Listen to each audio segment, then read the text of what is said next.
बिस्मिल्लाहिर्रहमानिर्रहीम। अस्सलाम वालेकुम नाज़रीन, आप यूट्यूब चैनल देख रहे हैं। मैं इमरान खान हूँ। अभी लाहौर से हमारे सहाफ़ी ज़ईम लगारी साहब पर जुल्म सितम जारी था और उन्हें सच बोलने की सज़ा दी जा रही थी।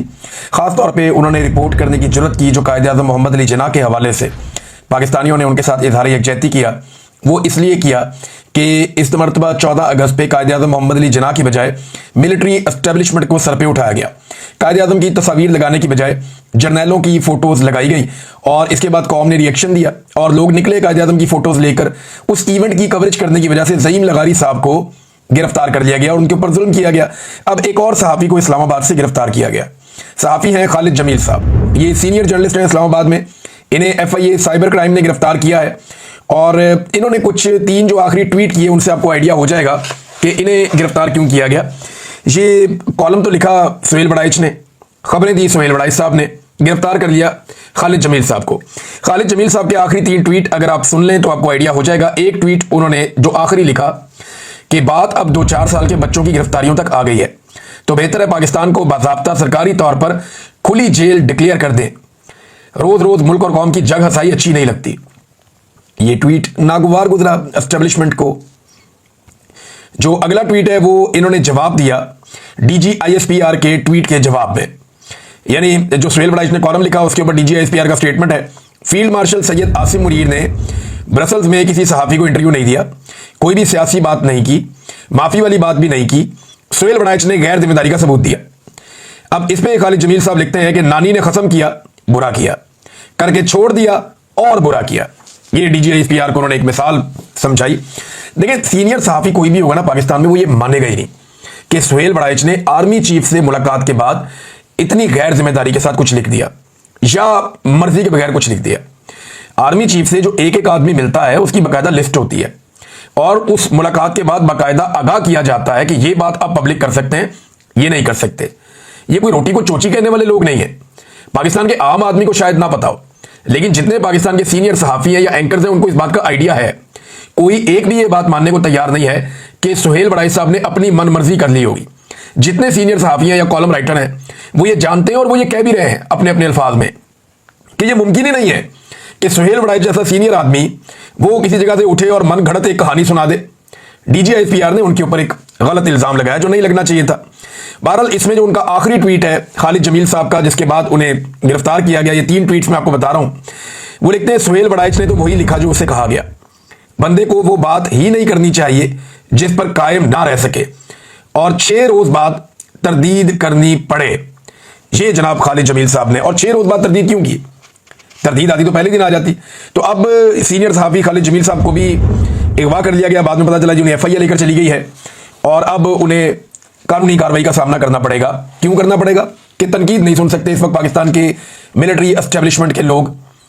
जो तनकीद की जा रही है उनके ऊपर खालिद जमील साहब ने जो की है या बाकी लोग जो कर रहे हैं, जो ज़ईम लगारी ने किया, जो बाकी सहाफ़ी करते हैं, तो सहाफ़त पाकिस्तान में एक जुर्म बना दी गई है और लगातार ये किया जा रहा है। सुहेल बड़ाइच साहब ने एक और कॉलम लिखा सोशल मीडिया पर, उन्होंने उसको जारी किया है और उन्होंने तस्हीह करने की कोशिश की है। मेरे ख्याल में सुहेल बड़ाइच साहब नाकाम रहे, मुकम्मल तौर पे नाकाम रहे हैं सफाई पेश करने में। मैं उनसे उम्मीद कर रहा था कि जितने वो पुराने आदमी हैं, जितना उनका तजर्बा है, मैं इससे बेहतर की उनसे उम्मीद कर रहा था, लेकिन वो कर नहीं पाए।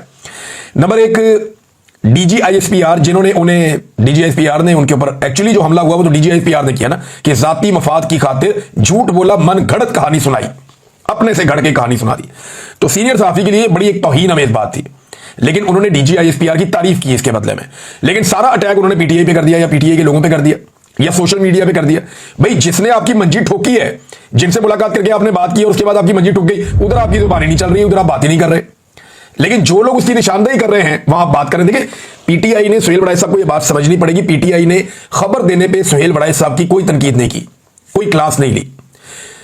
सारी PTI को अगर आप गौर से देखें, या जो लोग सुहेल बड़ाइच साहब पे सहाफ़ियों में तनकीद कर रहे हैं उनको भी आप सुने, तो वो कहते हैं सुहेल बड़ाइच साहब खबर आपने बिल्कुल ठीक दी, जो आपने सुना वो आपने खबर दे दी।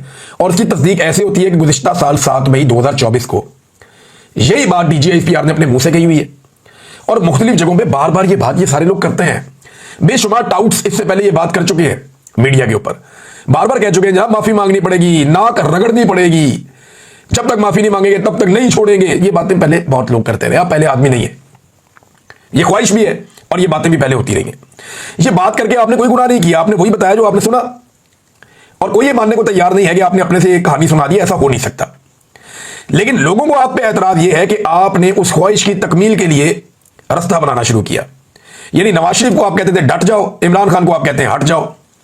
ये जो आपका एक दौरा में आ रहा है दोनों पॉलिटिकल पार्टीज के लिए, लोग इस पे परेशान हैं। इसके बारे में लोग ये कह रहे हैं। अब सुहेल बड़ाई साहब अपने जो उन्होंने सफाई पेश की है, एक तो DGISPR के मामले में उन्होंने खामोशी इख्तियार की, ठीक है, उनकी अपनी चॉइस है।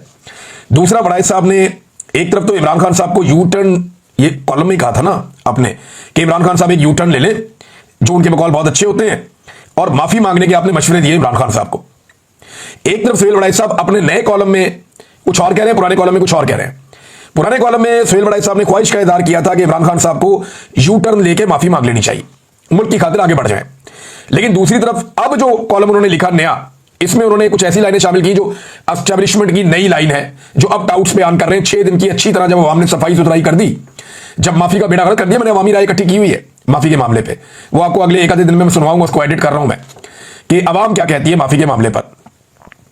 तो दूसरी तरफ सुहेल बड़ाई साहब अब ये कह रहे हैं कि मेरी मालूमात के मुताबिक मफामत, माफी और किसी मुआहदे की दूर दूर तक कोई गुंजाइश नहीं है। यानी एक तरफ एक बंदा कह रहा है कि जनाब ना कोई माफी होनी है, ना कोई मफामत होनी है, ना कोई मुआहदा होना है, इसकी दूर दूर तक कोई गुंजाइश नहीं है, ये मेरी इतला है, ये मेरी मालूमात है। लेकिन साथ ही वो बंदा कह रहा है कि फिर भी आप माफी मांग लें।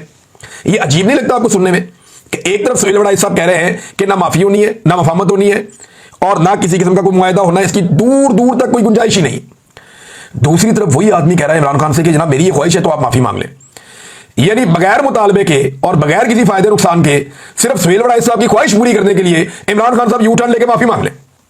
ये सुहेल बड़ाई साहब बहुत अजीब लग रहा है। मैं आपसे इससे बेहतर की तवक्को कर रहा था कि आप बेहतर अंदाज में आएंगे। बहुत सारी और चीजें भी उन्होंने गलत की हैं, मेरा इतना टाइम नहीं है, तो आगे चलते हैं दीगर खबरों की तरफ। नाजरीन, जो शहरियार खान को गिरफ्तार किया गया था, अलीमा खान साहबा के जो बड़े बेटे हैं, अब तो छोटे को भी पकड़ लिया गया है, तो बड़े बेटे को जो गिरफ्तार किया गया था, उनकी अहलिया ने कुछ सबूत पेश किए हैं। ये सबूत आप देखिए। उनकी अहलिया, जिनका नाम मारिया शहरियार खान है, वो बताती हैं, जनाब उन्होंने एक तस्वीर पोस्ट की और उस तस्वीर में उन्होंने बताया कि 9 मई का जो प्रोटेस्ट हुआ जिना हाउस में या कोर कमांडर हाउस के सामने, उस वक्त उन्होंने बताया कि हम लाहौर से 750 किलोमीटर दूर थे और my family home in Chitral, और वहां पे हमारे साथ कोई 1 दर्जन के करीब फैमिली फ्रेंड और उनके बच्चे भी थे। यानी ये लोग मई के महीने में, ये याद रखिएगा आपके मई के महीने में होता क्या है, यहां पे चित्राल में एक फेस्टिवल होता है बड़ा शानदार किस्म का, लोग ये फेस्टिवल देखने जाते हैं, मैं भी गया हूं कई दफा। तो ये शायद उस चक्कर में गए हुए थे चित्राल में, और जो उनकी अहलिया है वो ये बता रही है, और उन्होंने साथ अपने मोबाइल फोन का रिकॉर्ड पेश किया। ये मोबाइल फोन है Apple iPhone 13 pro max 13 pro ये मोबाइल है, और ये इसमें लिखा हुआ है कि मंगल का दिन 9 मई 2023 है, सुबह के 9:22 पे ये फोटो खींचा गया है और वाइड कैमरा इसमें इस्तेमाल किया गया है। सारी तफसीलात इसमें लगी हुई है और साथ मैप भी लगा हुआ है। तो उन्होंने वो सबूत पेश कर दिया, और ये जो डिजिटल फुटप्रिंट है ये आजकल मिल जाते हैं। उन्होंने बताया कि जिस वक्त 9 मई हो रहा था, उस वक्त हम लोग 750 किलोमीटर दूर थे। अब अगर ये आए हैं तो किसी फ्लाइट से ही आए होंगे ना, तो कोई सबूत देना पड़ेगा, किसी फ्लाइट का सबूत देना पड़ेगा। कोई आदमी जब फ्लाई करता है तो जहाज का रिकॉर्ड होता है, वो टिकट होता है, कोई और चीज होती है, और वो हमेशा अवेलेबल रहता है, तो गवर्नमेंट वो निकाल सकती है।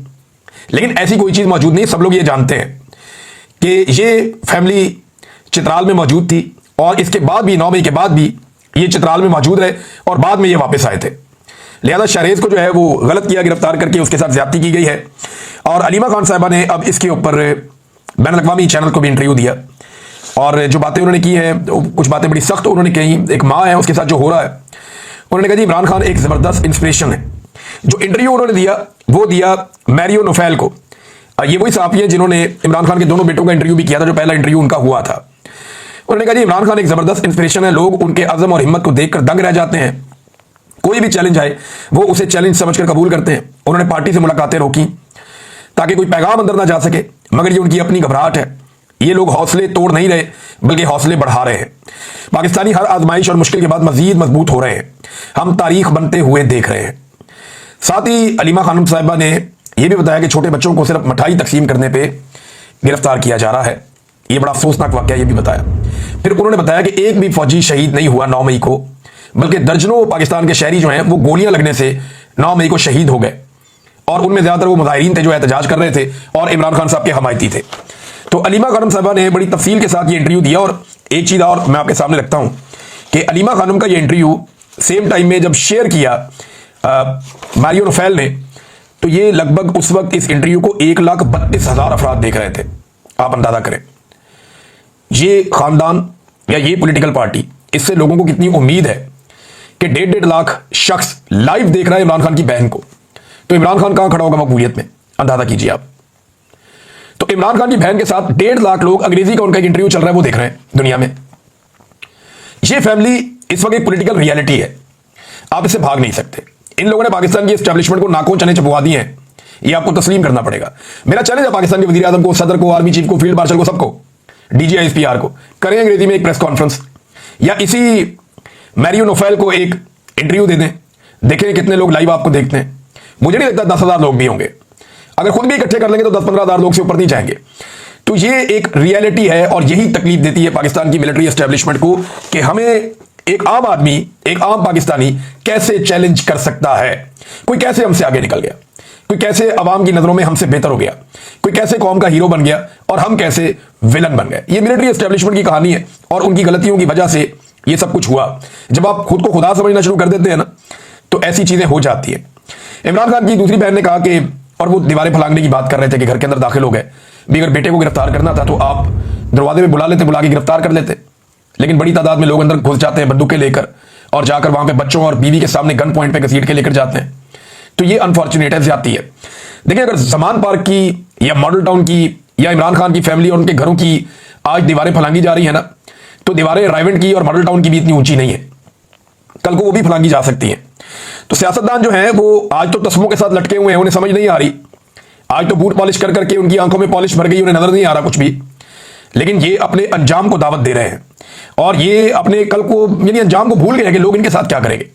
जितना जुल्म और बर्बरियत ये कर रहे हैं, एक स्टेप और आगे जा रहे हैं। और कल जब ये सब कुछ बाकी जमातों के साथ होगा तो वो रोएंगे और कोई सुनेगा भी नहीं। लोग कहेंगे ये तो हमने पहले होता हुआ देखा था, ये कौन सी कोई चीज पहली मर्तबा हो रही है। तो एक दफा मुझे याद है अच्छी तरह, इमरान खान साहब ने, उनकी पार्टी ने बल्कि इसके ऊपर डिस्कशन की थी कि हम जाती उम्रा भी जाके एहतजाज करेंगे, यानी हम बाहर जाएंगे वहां एहतजाज करेंगे। करप्शन के मामला थे तो उस वक्त पाकिस्तान के पूरे मीडिया में मातम शुरू हो गया था कि भाई चादर और चार दीवारी, नवाज शरीफ का घर है तो बाकियों के भी घर हैं, किसी के घर जाने का आज तक कभी किसी ने सोचा ही नहीं। इस जमात ने पाकिस्तान में सियासत को ये कर दिया, वो कर, वो बड़े बड़े लोगों ने लेक्चर दिए थे पाकिस्तान के टीवी चैनल्स पे सिर्फ इस बात पे कि जाती उम्रा के इलाके में एक एहतजाज करना था।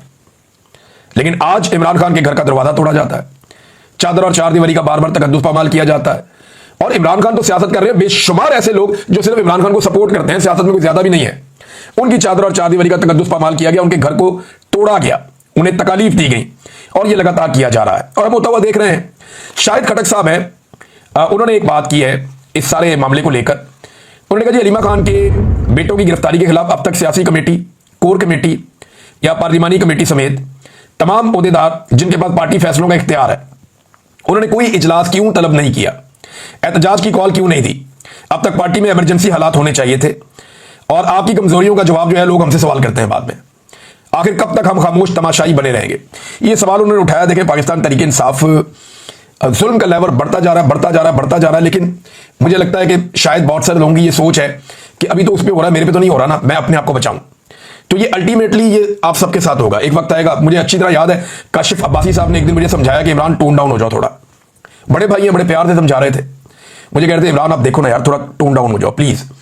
आप सख्त अल्फाज इस्तेमाल करते हैं, आपका लहजा बात होकर सख्त होता है, तो थोड़ा आप अपने आप को बड़े प्यार से, और मेरे भले के लिए वो, क्योंकि मेरा अच्छा ही सोच रहे होंगे। तो मैंने उन्हें कहा था, मैंने कहा काशिफ भाई ऐसा हो नहीं सकता, इनकी ब्रेक कहीं नहीं लगनी, ये एक वक्त आएगा आपके पीछे भी आएंगे। और आप हालांकि मेरे से बहुत बेहतर है, बड़े अच्छे तरीके से आप करते हैं चीजों को, आप कोशिश भी करते हैं क्योंकि ऐसी चीज आपके ना हो जो आप ही। लेकिन हुआ क्या, काशिफ अब्बासी साहब का भी प्रोग्राम बंद पड़ा हुआ है। हालांकि जब मुझे वो बंदा मुझे मिले ना तो मैं उससे पूछूंगा भी हुन सुना, मुझे ISI ने जब अगवा किया ना तो शुरू के चंद दिनों में मारकुटाई करते हुए मुझे काशिफ अब्बासी साहब की मिसाल दी गई कि यार आप बिटवीन द लाइंस क्यों नहीं चलते। आप देखें ना, फलां काशिफ अब्बासी साहब है, आज उनका भी प्रोग्राम बंद है। तो काशिफ अब्बासी साहब कोई तब्दील तो नहीं हो गए थे, वो अपना काम कर रहे थे। तो यहां पे जो सियासतदान आज ये समझते हैं ना कि ये आग उनके दरवाजे तक नहीं आएगी, चाहे वो पाकिस्तान तरीके इंसाफ के अंदर है या दूसरी जमातों में है, तो ये आग उनके दरवाजों तक आएगी, 100% आएगी। और मैं उस वक्त याद दिलाऊंगा कि मैंने आपको पहले कहा था कि ये आग आपके दरवाजे तक पहुंचेगी। नाज़रीन, मरियम नवाज साहब का एक मुकदमा बड़ी खामोशी से खत्म कर दिया गया। यानी एक तरफ इमरान खान के खानदान के लोग गिरफ्तार हो रहे हैं, नैब पे पथराव का एक मुकदमा था मरीम नवाज साहबा का, उसमें पुलिस ने केस खारिज करने की रिपोर्ट अदालत में जमा करवा दी और उसमें कह दिया गया कि मरीम नवाज और दीगर के खिलाफ इल्जाम साबित नहीं हुए। आपने सबूत मांगा किससे भाई? मैं उस दिन नैब के दफ्तर के अंदर था और मैं रिपोर्टिंग के लिए गया था, मैं कुछ चीजें कलेक्ट कर रहा था, कुछ डॉक्यूमेंट मुझे चाहिए थे, मैं देखना चाह रहा था। तो मुझे पता चला कि आज मरीम नवाज ने आना, तो फिर मैं उधर ही बैठ गया। मैंने कहा जरा देखते हैं एक जर्नलिस्ट को और क्या चाहिए होता है, कितना चेक करते हैं इनकी क्या इंक्वायरी होती है और क्या निकलता है उसमें से। तो उस वक्त नैब के दफ्तर के अंदर पत्थर आना शुरू हो गए और वो वीडियो सारी दुनिया ने देखी है कि ये शॉपिंग बैग्स के अंदर भर के पत्थर लाए थे, उनको जमीन पे फेंकते थे, उसमें से पत्थर निकलते थे, क्योंकि नैब के दफ्तर के बाहर पत्थर अवेलेबल नहीं थे। लिहाजा ये शॉपिंग बैग्स में भर के पत्थर लाए थे और वो राइवेंट से इन्होंने इकट्ठे किए थे, लाकर इन्होंने डालों में रखे थे। वो गाड़ियों में रख के वो पत्थर लेकर आए, उन्हें जमीन पर फेंकते थे, वो फट जाते थे, उनके अंदर से पत्थर निकलते थे, वो उठा उठा के इन्होंने नैब के दफ्तर के अंदर मारे। मैंने खुद 2 लोग जो जख्मी थे अपने मोबाइल फोन से, जिनकी अंदर पट्टी मरम पट्टी की गई, उनकी अपने मोबाइल फोन से मैंने दोनों की फुटेज बनाई थी, तस्वीरें बनाई थी और अंदर शीशे भी नैब के टूटे थे दफ्तर के। तो आज वो कह रहे हैं जनाब सबूत ही कोई नहीं मिला। मैं चशमदीद गवाह हूं इस वाकये का। लेकिन आजकल टिकटॉकर्स का दौर है, तो टिकटॉकर को सहूलत दी जाएगी और दी जा रही है। नाज़रीन एक स्टेटमेंट आखिर में मैं आपको, इंटरनेशनल नाज़रीन बहुत सारी बड़ी खबरें आ गई हैं। इस वक्त रूस ने एक बहुत बड़ा अटैक किया है यूक्रेन पे। जरा थोड़ी सी पाकिस्तान के मामला जो है वो मैं डिस्कस करने में ज़्यादा टाइम लग जाता है। मैं चाहता हूं कि एक आधे दिन में मे बी वीकेंड पे मैं आपको इंटरनेशनल न्यूज़ में पूरा सिनेरियो बताऊंगा कि कौन आज कहां खड़ा है। फ़लस्तीन पे बात करनी है, हमने यूक्रेन पे बात करनी है, वो सारी चीज़ें जो लेटेस्ट फैक्ट्स हैं, दुनिया कहां जा रही है, वो आपके सामने में रखूंगा। नाज़रीन ये प्राइम मिनिस्टर का एक स्टेटमेंट है जो मैं आखिर में आपके सामने रखना चाहता हूं। शहबाज शरीफ ने कहा क्या, ये स्टेटमेंट आप सुने और फिर आप सर पकड़ के बैठ जाएंगे कि यार ये कैसे हो सकता है। शहबाज शरीफ साहब का स्टेटमेंट ये है कि ये वो पाकिस्तान नहीं है जिसके लिए कुर्बानियां दी गई थी, मेरिट को अपनाकर इस मुल्क को अजीम बनाएंगे।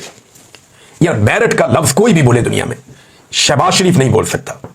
17 सीटों के ऊपर मेरिट की धज्जियां उड़ा के जिस शख्स को वजीर आजम बनाया गया, वो मेरिट की बात कैसे कर सकता है? अगर इस मुल्क में आज तक मेरिट की कोई सबसे बड़ी खिलाफ वर्जी हुई है तो वो शहबाज शरीफ का वजीर आजम बनना है। 17 सीटों के साथ उठा के वजीर आजम बना दिया और अब उसको 2/3 अक्सरियत भी दे दी। मेरिट की बात वो बंदा कैसे कर सकता है जिसका अपना वजूद ही मेरिट के खिलाफ है? यानी ये आदमी कभी भी प्राइम मिनिस्टर नहीं हो सकता, कोई भी हो सकता था। रेस में आखिरी नंबर पे आने वाला आदमी आज उन्होंने खड़ा कर दिया कि जनाब ये आपका प्राइम मिनिस्टर है, ये मेरिट है। और वो बंदा खड़ा होकर ढिठाई के साथ चौड़ा होकर ये कैसे कह सकता है कि जनाब पाकिस्तान में मेरिट हम लेकर आएंगे? आप मेरिट नहीं लेकर आएंगे, आपने मेरिट की धज्जियां उड़ा दी हैं। सिर्फ आप अपने आसपास ओहदे देख लें, आप सरकारी ओहदों पर बैठे हुए लोग देख लें, मेरिट की आपने ऐसी ऐसी खिलाफवर्जी की है कि हर महकमे में लाके आपने रिटायर्ड जर्नल बैठा दिया है और मेरिट की धज्जियां उड़ा दी हैं। अब तक इतनी, अपना ख्याल रखिएगा, अपने चैनल का भी अल्लाह हाफ़िज़।